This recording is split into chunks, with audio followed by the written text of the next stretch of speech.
Le meurtre de Sophie Bouvier sur la piste d'un criminel en série. C'est assez rare sur ma chaîne que je parle des auteurs de crimes. Cependant, au vu du nombre des victimes, j'ai choisi de parler de criminels, ainsi que toutes les victimes et leur histoire, si bien sûr mes recherches y parviennent. La mort de Sophie Bouvier sera la porte d'entrée vers une enquête longue, mais qui portera ses fruits plusieurs années plus tard. Lucien Gilles de Vallière, un jeune adulte de bonne famille entre guillemets, passe à l'acte meurtrier, après plusieurs agressions sur d'autres jeunes femmes et enfants. Il avouera 11 agressions et un meurtre. Cependant, la justice n'en retiendra que 5, probablement par manque d'éléments. Il est encore aujourd'hui en prison, mais un jour peut-être, il sera libre. Bonsoir à toutes et à tous, j'espère que vous allez bien et que vous avez passé un bon week-end. Je suis Amanti et comme chaque mercredi soir je vous raconte des histoires de crimes, de disparitions et parfois de faits étranges.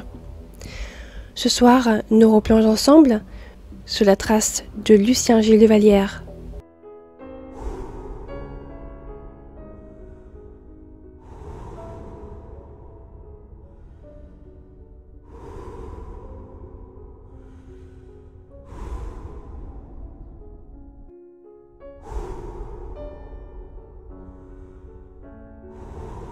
Une arrestation due au hasard ou presque. C'est Nathalie, une des dernières victimes, qui rapportera une information cruciale sur son agresseur. Elle dira au policier que le jeune homme, à peine plus âgé qu'elle, avait un sac à dos. Peut-être 7 mois plus tard, en pleine nuit, dans la ville d'Annemasse, près de la gare, le 25 mars 1991, vers 3h30 du matin, une patrouille en véhicule, tout ce qu'il y a de plus ordinaire, passe dans la rue. Ils sont appelés pour une tentative de cambriolage dans une boutique de la ville. Ils parcourent donc les rues un peu au hasard, à la recherche d'un suspect. Et à la vue d'un gyrophare allumé, un jeune homme prend la fuite et cela les interpelle. Pourquoi fuir? Qu'a-t-il à cacher? Les policiers l'arrêtent. Il a un bas de femme sur la tête, comme un bonnet. Il fouille son sac, car ce n'est pas tout le monde qui porte un bas de femme de cette façon. Et, vous l'aurez deviné, ce ne sont pas des affaires de cour qui seront découvertes dans son sac à dos. Le jeune homme, de tout juste 24 ans à l'époque, cache dans son sac à dos des effets bien particuliers. Des cordelettes, une lampe torche, une bombe lacrymogène, des gants. Bref, un setup complet pour des activités obscures. Les policiers estiment qu'il pourrait s'agir de l'inconnu qui agresse des femmes et qui a tenu fuite il y a quelques années. Il est arrêté sur le champ et interrogé longuement. Il donne au départ des réponses un peu floues, comme quoi il chercherait en pleine nuit ses agresseurs. Ça n'a ni queue ni tête. Il reste malgré tout très calme, une voix posée, il contrôle l'interrogatoire. Il avouera le meurtre de Sophie dès que la question lui sera posée, par peur d'être frappé par les policiers selon lui. En garde à vue, il avouera d'emblée 11 agressions et le meurtre de Sophie. Le jeune homme a maintenant un nom. Il s'appelle Lucien Gilles de Vallière. C'est un étudiant de 24 ans. Il vit chez sa mère, pas très loin du logement de Sophie Bouvier. Dans son appartement empli de chaos, les éléments s'accumulent. On y trouve de l'éther, des documents, des dessous de femmes. Son journal intime détaille les circonstances du meurtre de Sophie. Je n'ai trouvé l'information que dans un seul site, donc cette information est à prendre avec les plus fines pincettes. Il découvre également pas moins de 4200 photographies de femmes, prises bien évidemment à leur insu, prises lorsqu'elles marchaient dans la rue en face de chez lui. Les clichés sont pris depuis un petit trou, fait au travers d'une feuille de papier craft, posée sous la fenêtre de sa chambre. Car depuis sa chambre, Lucien Gilles de Vallière voit tout. associer à ces photographies de nombreuses annotations sur les faits et gestes de chacune d'entre elles. Les femmes sont même classées par couleur de cheveux, hauteur de talons, longueur des cheveux, de leurs jambes, etc. Elles ont même droit à une petite note. Pour certaines, il y a leur adresse, leur numéro de téléphone et leur numéro de plaque d'immatriculation. Les crimes en jugement. Je vais, dans cette partie, vous donner plus de détails sur les 5 crimes et agressions qui seront pris en compte lors du procès. Le 21 juin 1985, un homme va enlever Angélique, 8 ans, dans l'ascenseur de son immeuble. L'homme va la conduire dans le sous-sol. Il la ligote, lui place du scotch sur la bouche. Puis va déchirer ses vêtements et s'adonner à des attouchements sur la fillette. Il tente également de lui passer une cordelette autour du cou sans passer à l'acte meurtrier. Mais cela fait partie de son fantasme de domination. Son acte immonde terminé, il abandonne la fillette sur une poubelle avec un sac poubelle sur la tête. Angélique parvient seule à défaire ses liens, reprend la direction de l'ascenseur. La petite aurait pu mourir ce jour-là. L'enfant traumatisé ne pourra pas donner de description de l'agresseur. Le peu d'éléments laisse la police en piste et l'affaire ne fait pas de bruit. Le 14 décembre 1985, Stéphanie a 12 ans. Elle est agressée dans le même quartier, de la même ville d'Annemasse. Un homme va l'enlever à la sortie de l'école. Il l'emmène dans l'ascenseur et la conduit dans le sous-sol de l'immeuble. Il la menace avec un morceau de verre. Il lui bande les yeux et la bâillonne. Il va la placer sur un vieux matelas. L'homme avait donc tout prévu. Il tente de l'étrangler, serre fort avec une seule main et bouche son nez et sa bouche avec l'autre. Stéphanie va s'évanouir, faisant semblant d'être morte. L'auteur de l'agression la croyant morte, il part, la laissant là seule sur ce matelas. Mais les éléments sont les mêmes, et le modus operandi est également similaire. Cordelette, scotch, attouchement. La ville d'Annemasse est son terrain de jeu. Mais l'affaire, encore une fois, ne fait pas grand bruit. Nous sommes maintenant le 13 mars 1986.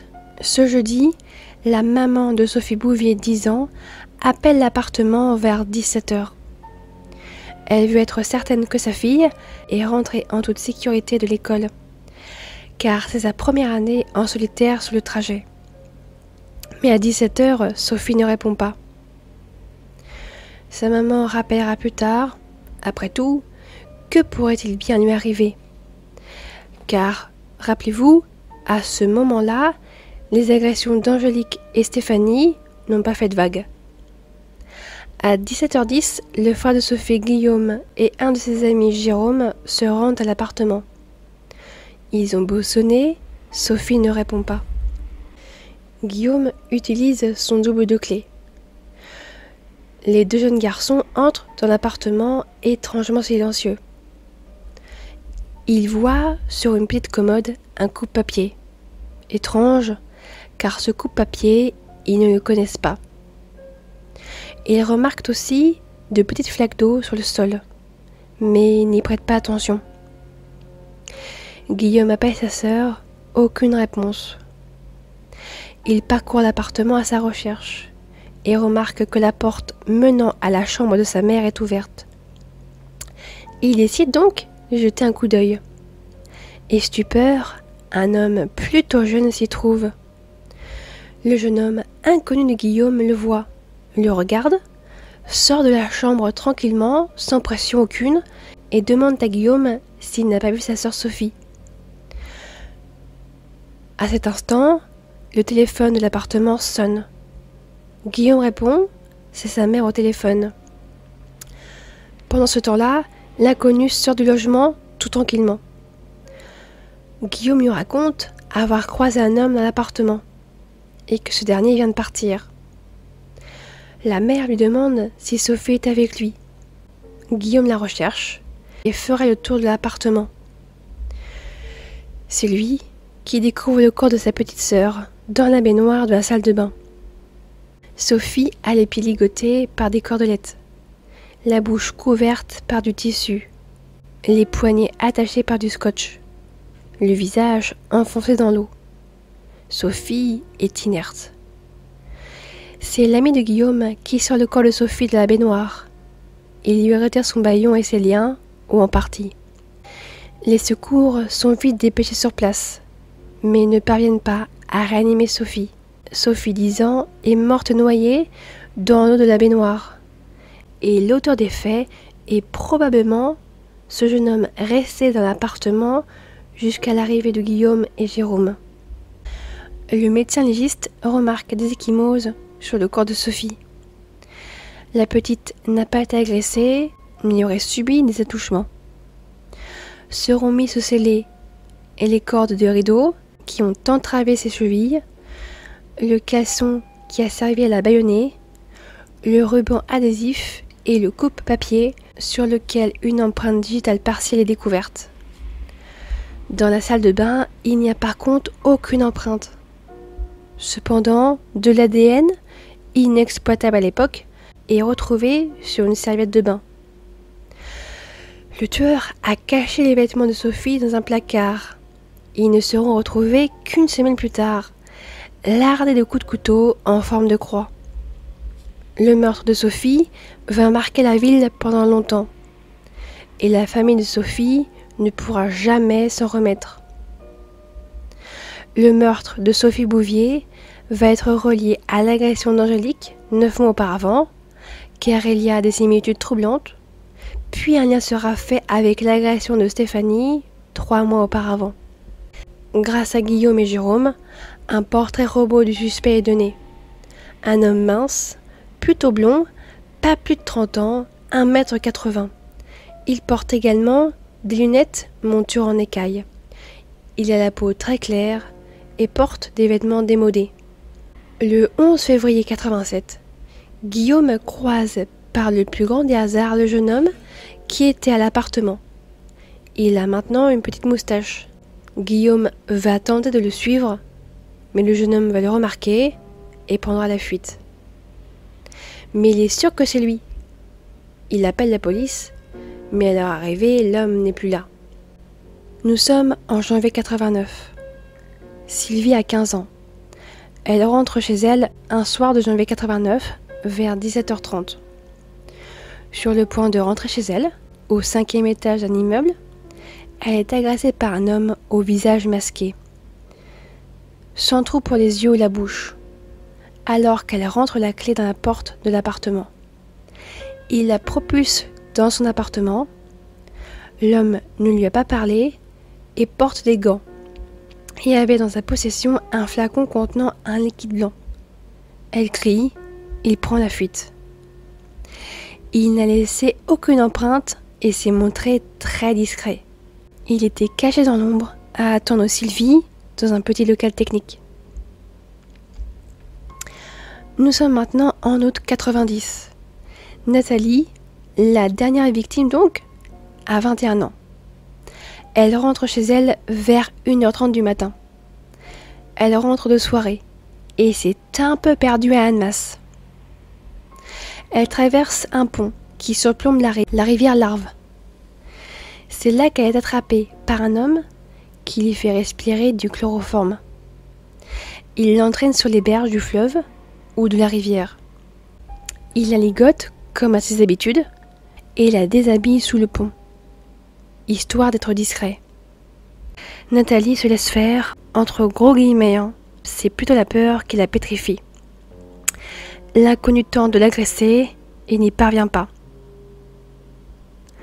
Il l'attache donc à une table de jardin complètement nue. Il part, laissant Nathalie seule dans la nuit. Elle donnera un témoignage. L'homme porte un sac à dos et il est à peine plus âgé qu'elle. L'homme est masqué. L'homme a donc évolué dans le profil des femmes qu'il chasse. À partir de là, les policiers ont interpellé tous les hommes un peu louches qui se baladent en pleine nuit avec un sac à dos. Il y a donc 5 affaires qui ont été jugées. Mais Lucien en avouera d'autres, qui n'ont pas été repérées par la police ou parce que les victimes n'ont pas porté plainte. 6 autres tentatives d'agression ou d'agression qui ont eu lieu dans les alentours, à Genève et à Annemasse. La plupart sont des jeunes femmes majeures, mais une n'avait que 15 ans. Les agressions n'ont pas duré longtemps. L'auteur n'est pas allé jusqu'au bout. Elles seront soit agressées chez elles, dans des parkings ou en pleine rue. L'homme avait déjà tout le matériel sur lui, mais n'a pas eu le temps de s'en servir. Cependant, malgré quelques heures de recherche, je ne suis pas parvenue à trouver les noms des autres victimes, qui n'ont donc pas eu de jugement ni de réparation. Le procès. Avant son procès pour meurtre, il est condamné par le tribunal correctionnel à 7 ans de prison pour 3 agressions avec violence. À ce procès, qui s'ouvre le 9 décembre 1993, il comparaît pour le meurtre de Sophie Bouvier et tentative de meurtre à viol aggravé sur Sophie, Stéphanie et Nathalie. On notera qu'il fait en sorte de ne laisser aucune trace derrière lui. Il étudie le parcours et les habitudes de ses victimes. L'homme de 18 ans a déjà donc un type de victime. Le fils de bonne famille, comme on dit, cache bien ses penchants. Et il apprécie dominer ses proies. On en apprend également un peu plus sur son passé, ce qui ne pardonne rien à ses actes.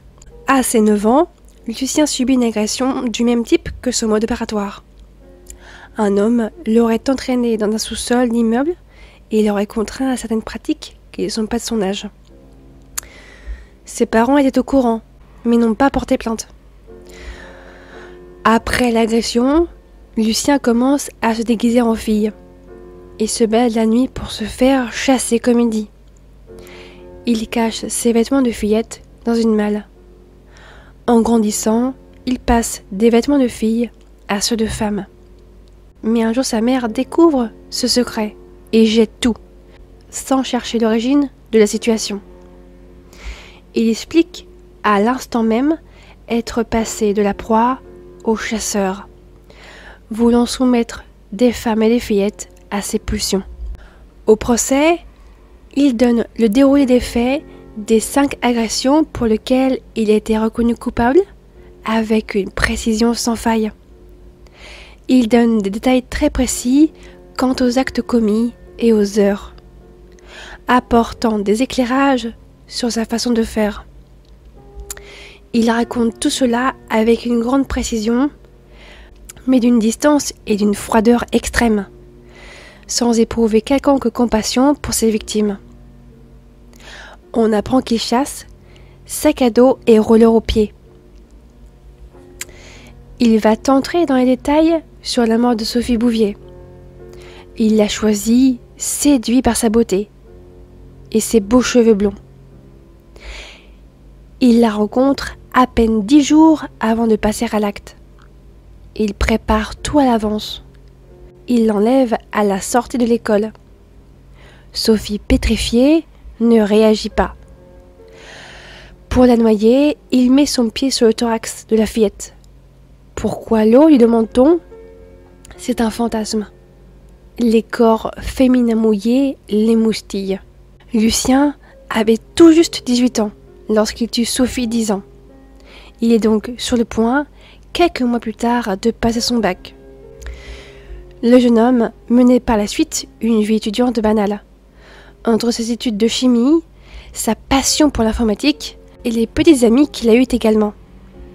Bref, un étudiant banal, en apparence tout du moins. Les experts psychiatres dressent un profil inquiétant.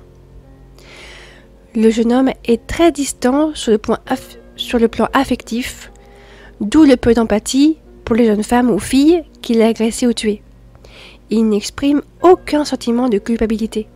Selon eux, il est très dangereux et, chose rarissime, ils estiment que Lucien Gilles de Vallière ne peut guérir.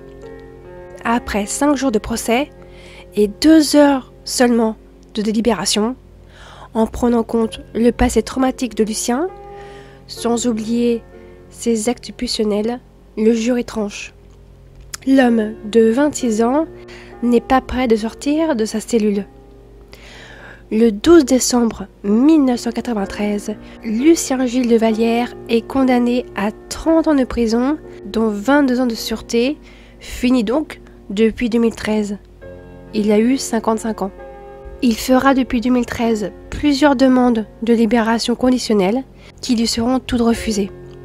Et il est, semble-t-il, toujours en détention à l'heure actuelle.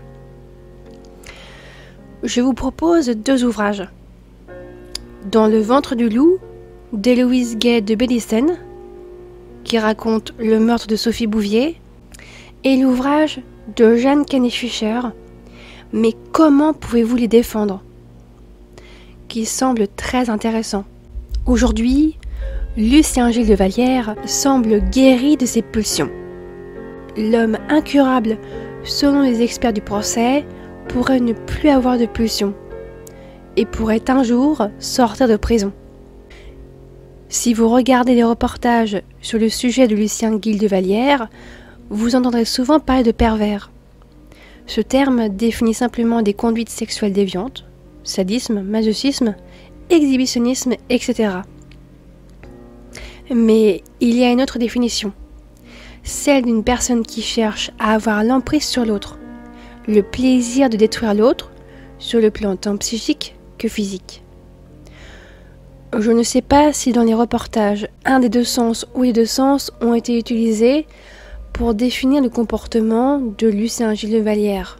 Avec mon petit bagage de psychologie, je pourrais avancer une personnalité antisociale, avec une indifférence aux effets négatifs de leur acte sur les autres, une insensibilité sur les émotions et droits des autres, même s'ils ne semblent pas avoir un comportement impulsif, car toutes ces agressions, ou la plupart en tout cas, étaient préméditées.